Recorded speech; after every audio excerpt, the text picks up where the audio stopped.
Aftermath of all of that, 5 Memphis cops were fired and charged with second-degree murder for their roles in the incident. Again, all of which was recorded on body cam and surveillance.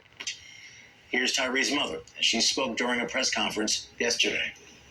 $500 million. That's a lot of money. But just as the judge spoke, this has nothing to do with the monetary value of this lawsuit, but everything that has to do with accountability. Amen. Those 5 police officers murdered my son. They beat him to death. And they need to be held accountable along with everyone else that has something to do with my son's murder. Joining us today is Ben Crump, the esteemed family attorney for the Nichols family. And of course, as you probably haven't heard, country, Mr. Crump, always an honor to talk to you. Thanks for giving us some time this morning. Thank you for having me, Rob.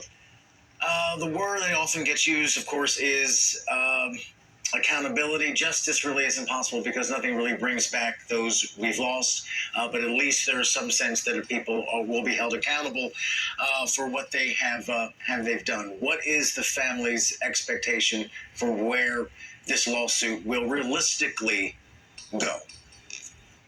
Well, that is going to be up to the city leadership of Memphis. We understand clearly, Rob, that this is a landmark case, and that's why we filed this landmark $550 million lawsuit. It was very intentional. It wasn't a mistake.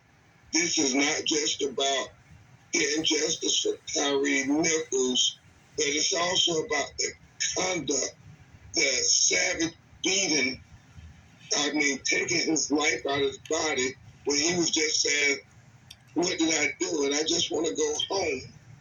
And it's the policies that were in place that they have these black oppression units within the police department that say they have a license to terrorize black and brown communities. Well, we're sending a message to them as well, those cities all over the country. This isn't unique just to Memphis, whether it's Chicago, New Orleans, Miami, Atlanta, with the Red Dog unit that was disbanded.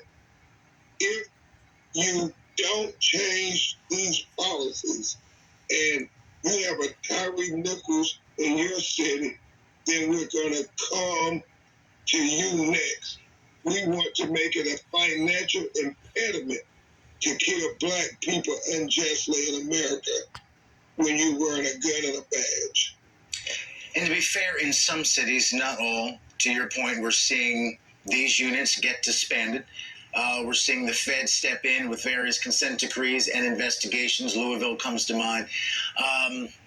Let me ask you this. In this particular case, and they're all jarring in their own way, what I remember being struck by was that these were 5 black cops beating this man in the street like an animal. And that's why that video is hard to watch for some folks, because there was no, unlike some cases, no real, or I should say officers of color. There was not the racial subtext like we have in Kansas City, which we'll get to in a second. I know you're working with that family as well. Can you talk a bit about that dynamic a little bit? Because that was very hard for some people to stomach in this case, that these officers of color essentially beat one of their own to death right there in the street. Rob, this case was very disturbing on many levels. But as I've said on many occasions, the determining factors of whether the police are going to levy excessive use of force and brutality doesn't depend on the race of the police officers.